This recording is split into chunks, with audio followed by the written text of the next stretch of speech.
A esta hora nos encontramos al sur de Israel, en el kibutz Nir Oz, un kibutz donde fue una de las masacres de ese fatídico 7 de octubre del año pasado. Y estamos en estos momentos con Ronnie Kaplan, vocero de las Fuerzas de Defensa de Israel. Oficial Kaplan, gracias por estar aquí en los micrófonos de la W. Gracias por estar acá desde la W en Israel. Oficial Kaplan, ¿qué debe hacer para que Israel cese el fuego, tanto en la Franja de Gaza como en la frontera con el Líbano? Tienen que pasar dos cosas. Jamás tiene que devolver a 101 secuestrados, que los tomó, como tú viste, Ismael, aquí, en pijama, aquel día dentro de sus casas, gente civil, gente de paz aquí de esta zona, y tiene que devolverlos a sus familias.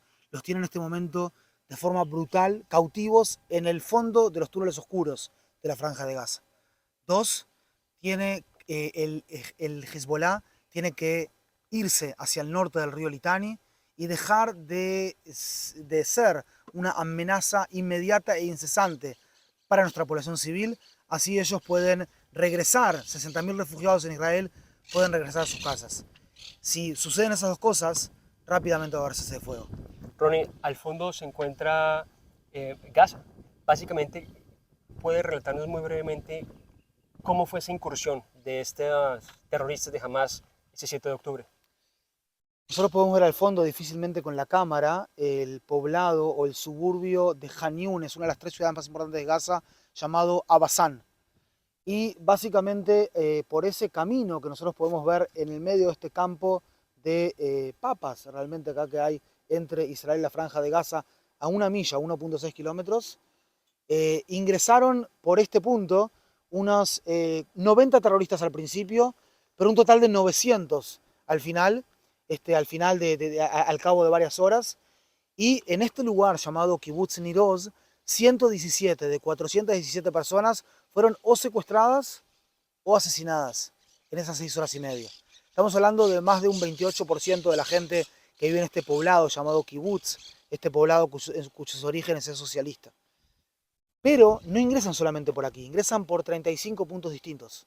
Y no hay solamente un poblado que es masacrado, sino que hay 22 en total. 4 con masacres más, digamos, más importantes o más de un volumen mucho más grande.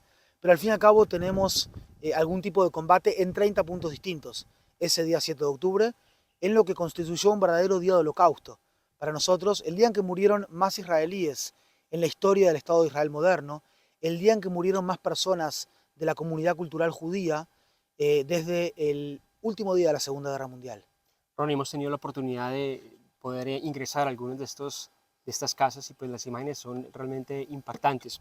Pero de igual forma, ¿cómo reacciona el ejército israelí a, a esa posición o esa reacción de miles de personas, decenas de países alrededor del mundo, donde dicen que la fuerza israelí pues es de alguna manera excesiva? Algunos lo llaman genocidas. De hecho, el gobierno colombiano rompió relaciones con Israel. ¿Cuál es esa reacción de parte de Israel a esas críticas? Primero que nada, Ismael, somos conscientes de esas críticas y las lamentamos profundamente, porque lo que realmente sucede aquí es que si Israel quisiese cometer un genocidio en la Franja de Gaza, lo podría hacer en 5 minutos.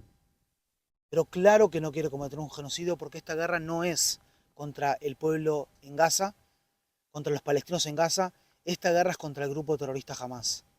Sino, ¿cómo se explica que Israel lanzó o envió más de 43 millones de avisos desde el día 7 de octubre para que población civil se retire de sus zonas, se evacúe para que salgan de la zona de peligro? ¿O cómo se explica, los que hablan de un genocidio, de que la población en Gaza creció en un 500%, es decir, se multiplicó por más de por 5 desde que se estableció el Estado de Israel aquí, desde el año 1948? En ninguna época de la historia, la población civil en Gaza, que existe hace muchos años, creció tanto como desde que está el Estado de Israel aquí en esta zona, desde el año 1948.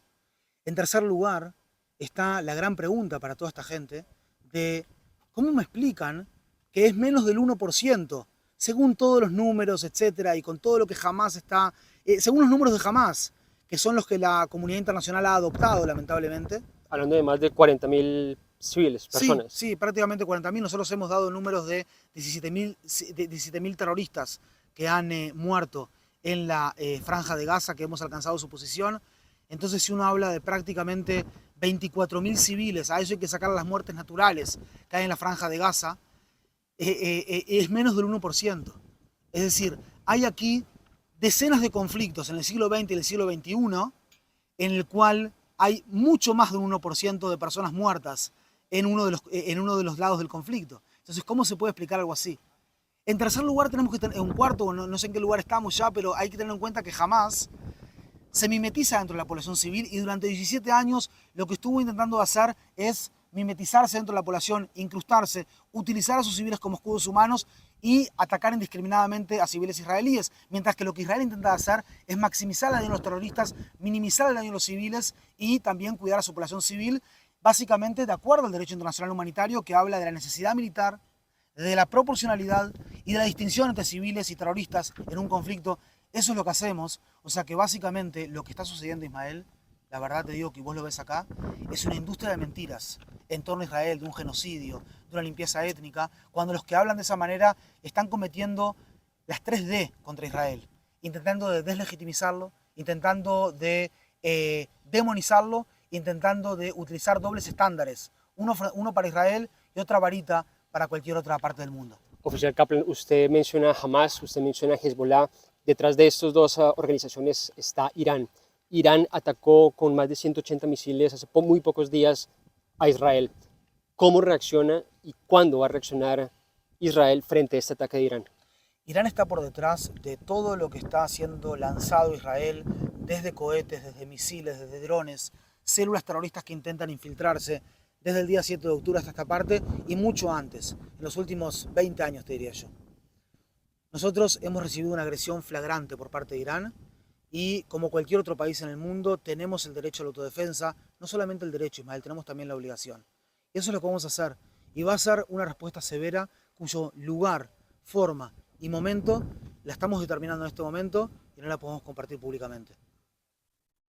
Oficial Kaplan, Ronnie Kaplan, vocero de las Fuerzas de Defensa de Israel, muchas gracias por estos micrófonos, por estos minutos para la W Radio de Colombia. Gracias por estar aquí y poder presenciar las cosas con sus propios ojos. Muchas gracias.